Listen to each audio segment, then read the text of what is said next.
Dreamdalian ini berdiri ketika gue pulang dari Thailand. Jadi waktu itu gue dapat kesempatan untuk exchange study di MUIC, Mahidol University International College.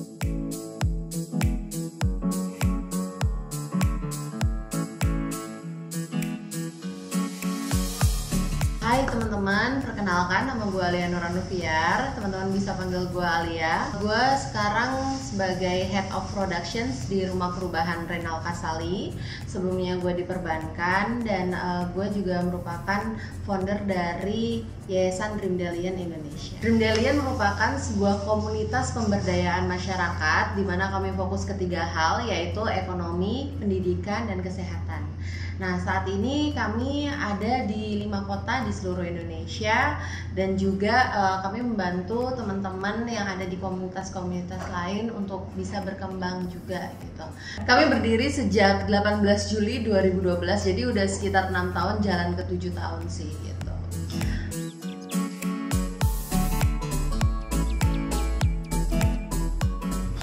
Dreamdalian ini berdiri ketika gue pulang dari Thailand. Jadi waktu itu gue dapat kesempatan untuk exchange study di MUIC, Mahidol University International College.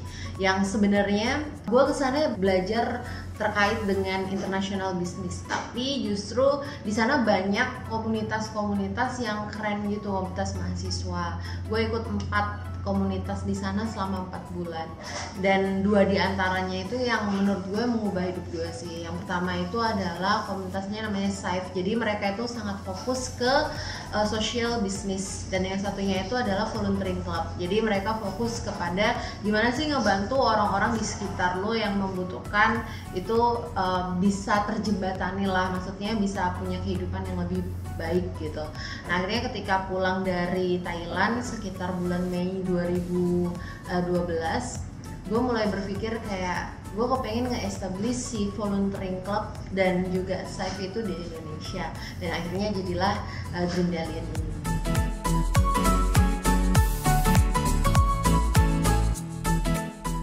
Jadi dulu itu ketika gue mau kuliah, serunya adalah gue gak punya duit buat kuliah. Perjalanan yang cukup menegangkan karena gue anak dari kota kecil gitu, namanya Jember, Jawa Timur. Kalau teman-teman tahu itu dekat Banyuwangi, dekat Bali lah gitu. Di situ gue dapat kesempatan PPKB ya, kayak semacam PMDK-nya UI lah gitu.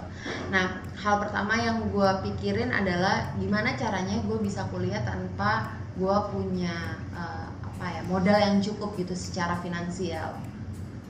Akhirnya dengan tekad yang bulat, gue berangkat dari Jember ke Jakarta, ke Depok lebih tepatnya. Dan waktu itu yang seru adalah gimana pertama-tama gue masuk ke Depok itu udah kayak kecopetan lah. Terus habis gitu gue nginep-nginep di asramanya kakak-kakak yang ada dari Jember gitu-gitu. Nah, gue mulai mikir ini gue nggak akan bisa bertahan lama nih di Depok kalau gue nggak punya modal finansial yang cukup, karena kan gimana pun kita butuh duit kan gitu. Yang gue lakukan akhirnya waktu itu adalah gue coba apply beberapa beasiswa, dan alhamdulillah nggak ada yang pengumuman sama sekali. Di bulan ketiga kuliah itu mulai engap-engapan karena tabungan juga makin dikit banget, dan waktu itu yang ada di otak gue adalah kayaknya gue harus balik nih, kayaknya gue harus balik ke Jember gitu. Kayaknya gue harus build kehidupan gue yang lain lah gitu, udah cukup gitu kan. Itu sangat kontras sama gue yang ambisius banget. Jadi gue dulu ketika SMA itu punya target untuk bisa 1 bulan 1 piala, dan alhamdulillah itu tercapai karena gue coba fulfill kebutuhan hidup gue itu dari lomba-lomba itu. Orang-orang ngomong ambisius banget sih lo, dalam hati gue ya, gue kalau nggak kayak gini gue nggak hidup gitu kan. Sampai suatu ketika gue iseng aja gitu kan, gue nge-googling nama gue gitu kan, Alia Nuranufiar. Terus mendadak gue nemuin ada pengumuman beasiswa. Nah, pengumuman beasiswa itu atas nama gue, jadi gue keterima di salah satu beasiswa gitu untuk tahap selanjutnya. Tapi itu udah kayak 1 bulan lalu gitu. Saking gue tuh sering gonta-ganti nomor handphone gitu, ternyata mereka udah kontak dan lain sebagainya. Dan gue kontak mereka dalam kondisi yang kayak nangis gitu, minta dikasih kesempatan, tolong dong kasih gue kesempatan gitu. Ini gue nggak akan bisa bertahan nih di universitas ini kalau gue nggak dapat beasiswa dari lu, intinya kayak gitu. Dan alhamdulillah banget waktu itu si tempat perusahaannya itu ngasih gue kesempatan untuk ujian lagi gitu, kayak yuk nyobalah gitu tahap selanjutnya dan lain sebagainya. Ketika pengumuman si perusahaan ini, ternyata alhamdulillah banget gue dapat beasiswa dari 3 tempat lainnya. Jadi waktu itu gue memilih 4 beasiswa gitu. Gue pilih salah satu dari mereka, dan kehidupan gue lebih survive karena waktu itu gue dapat beasiswa itu 1 juta per bulan, ya sangat cukup buat anak-anak kuliahan di masa gue. Pasti mungkin sekarang kehidupannya udah agak berbeda kan gitu. Nah, selama masa kuliah gue masih melanjutkan hobi gue untuk kayak ikut kompetisi, terus juga aktif di organisasi gitu, meskipun nggak terlalu banyak. Jadi gue lebih fokusnya adalah ke kompetisi karena itu menopang kehidupan. Jadi akhirnya ketika semasa kuliah tuh gue lebih fokus itu ke kompetisi gitu instead of organisasi. Gue lebih tipikal orang yang individualis lah gitu. Pokoknya gue punya target ini dan itu harus tercapai, udah gitu. Sampai suatu ketika gue kaget banget, ada temen gue dari Thailand namanya Ming. Dia bilang gini, Alia congrats ya gitu, you will go to Thailand gitu. Hah, ngapain gitu kan ke Thailand gitu? Iya, katanya tuh gue lulus untuk exchange study di sana gitu. Dan gue kaget banget, hah, exchange yang mana? Kan gue nggak pernah daftar exchange gitu, nggak ada satupun exchange yang gue daftarin karena bahasa Inggris gue jelek banget.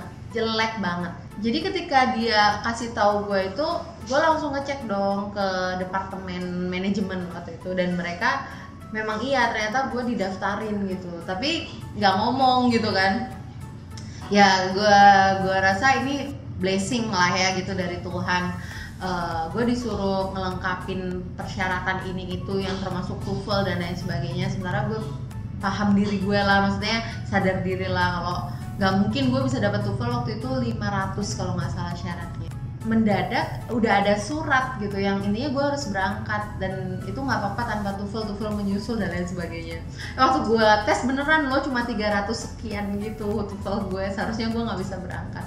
Again, gue rasa ini kayak tangan Tuhan aja untuk akhirnya you need to go. Nanti di sana lo akan temuin sesuatu, dan sesuatu itu ternyata adalah cikal bakal Dream Dalian. Jadi dulu gue selama di MUIC, Mahidol University International College di Thailand, gue ikut 4 organisasi. 4 organisasi ini, 2 diantaranya itu mereka bergerak di volunteering, dan yang satunya lagi itu mereka bergeraknya di bisnis, social business gitu. Nah, dari ikut itu organisasi itu, akhirnya gue ngerasa kayak gue harus lakuin ini di Indonesia. Kayak cukuplah gue ikut kompetisi tapi nggak ada satupun yang bisa terimplementasikan. Gue harus mulai mencoba kayak bikin sesuatu yang real gitu, bikin legacy di hidup gue. Nah, akhirnya ketika balik ke Indonesia, gue mencoba untuk meng-establish si Dream Dalian ini bersama beberapa teman lainnya. Di Dream Dalian di awal-awal itu hampir 3-4 kali bubar sih. Jadi kita nggak cuma ngadepin konflik sama masyarakat, tapi di internal kan juga pergolakan banget kan gitu. Namanya aja anak-anak muda punya ego masing-masing, termasuk saya gitu. Di awal-awal itu pertama kali kita mau bubar itu karena modal tidak cukup. Semua modal yang kita punya habis, tapi nggak jadi barang. Karena masyarakat masih belajar bagaimana cara membuat gitu. Sampai akhirnya kita ikut pitching gitu, terus kita dapat grants dan lain sebagainya. Terus yang kedua, kita pernah bubarnya itu karena barang yang udah jadi nggak bisa kejual. Modal semuanya mandek di barang-barang itu gitu. Yang ketiga itu mulai ada konflik di internal. Gimana kita mulai ngadepin kayak nggak sepemahaman, nggak sevisi, nggak semisi, bahasa-bahasa yang dulu ketika kita masih super small itu nggak ada sama sekali. Ternyata banyak ilmu pengalaman yang saya dapat di Dream Dalian itu sangat bermanfaat ketika di dunia kerja gitu. Misalkan tadi sih sesimpel gimana sih berkomunikasi dengan tipikal orang-orang yang berbeda, sama atasan seperti apa, sama peer seperti apa, sama teman-teman yang under kita itu seperti apa.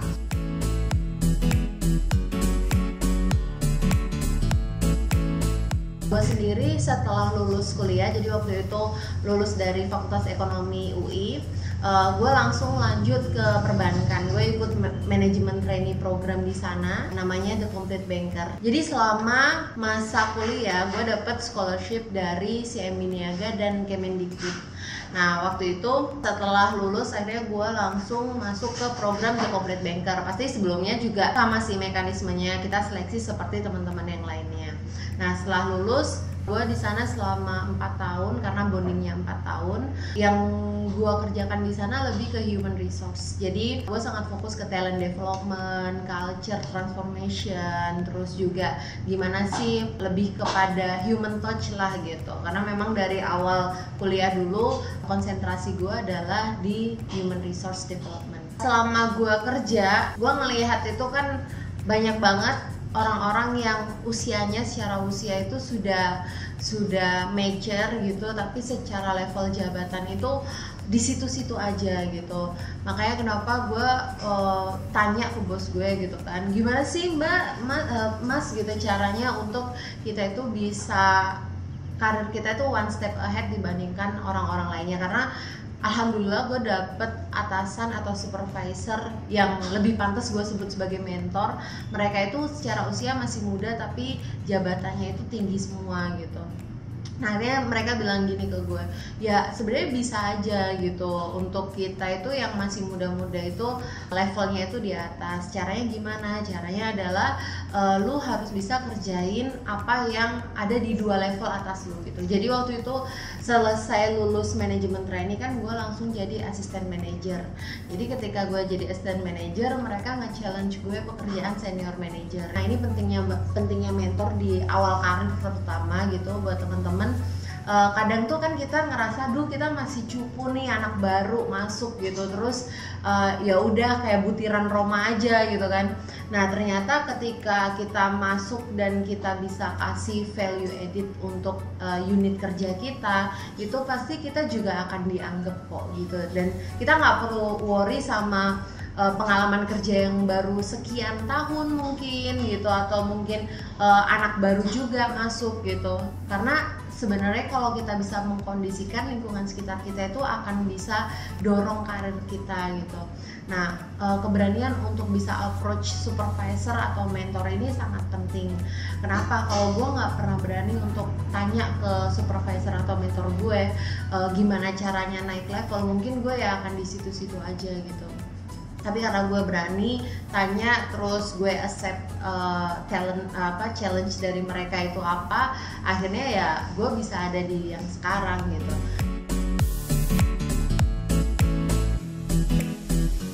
Jadi saya punya harapan yang besar banget nih buat teman-teman, baik kalian masih di universitas atau misalkan kalian sudah lulus, sudah di pekerjaan, dan di Dream Dalian banyak banget volunteers yang mereka udah bekerja. Jadi kalau kalian join sama Dream Dalian tuh bakal nemuin, oh ini orang dari perusahaan A, dari kementerian ini, terus dia dari startup yang ini gitu. Bakal banyak banget kayak gitu. Nah itu saya sih sangat berharap ketika teman-teman join ke komunitas, join ke yayasan atau organisasi lainnya gitu, please do it consistently gitu. Jadi lakuin semuanya dengan kontribusi gitu, nggak cuma sekedar kalian join terus ciao gitu, join ciao gitu cuma buat dapat sertifikat atau misalkan cuma buat ambil foto doang gitu kan. Lakukan sesuatu yang berharga, karena gini, di hidup itu kita kan pengennya create legacy kan gitu. Kita masa sih nanti kita mati ditanyain kamu udah ngapain aja di dunia gitu ya, cuma pulang tidur kerja kayak gitu. Pasti lo kepengen ciptain makna lain dalam hidup lo. Apa makna lain itu? Ya lewat bergabung dengan komunitas gitu. Gimana kita bisa menghadirkan kehidupan yang baru untuk orang-orang yang kita sebenarnya nggak kenal sama sekali. Bagaimana kita bisa menggunakan pengetahuan dan pengalaman yang kita miliki untuk nge-create sesuatu yang hebat gitu. Bagaimana kita akhirnya bisa punya banyak saudara dari beragam suku, bangsa, agama. Kita udah tutup mata lah sama perbedaan-perbedaan itu gitu. Dan juga untuk komunitas-komunitas yang ada, please lakukan kegiatan sosial itu dengan profesional. Jadi teman-teman please yang bergerak di komunitas sosial atau volunteering, kalian konsisten sama pilihan yang sudah kalian pilih gitu. Jangan sampai mengecewakan masyarakat gitu. Nanti mereka justru trauma kerjasama sama kita-kita gitu. Dan banyak kasus yang sudah saya pernah alami, rata-rata masyarakat memang ada ketakutan ketika bekerja sama dengan orang-orang baru. Kenapa? Mereka pernah merasakan itu dan mereka kecewa misalkan, atau mereka baru 1 bulan 2 bulan sudah ditinggalkan, atau resource yang mereka punya diambil gitu tanpa ada kompensasi yang jelas, yang seperti itu. Jadi semangat ya buat teman-teman yang mau bergerak di bidang kemanusiaan, kemasyarakatan. Banyak banget kok komunitas yang bisa menaungi kalian. Salah satunya adalah Dream Dragon. Ditunggu.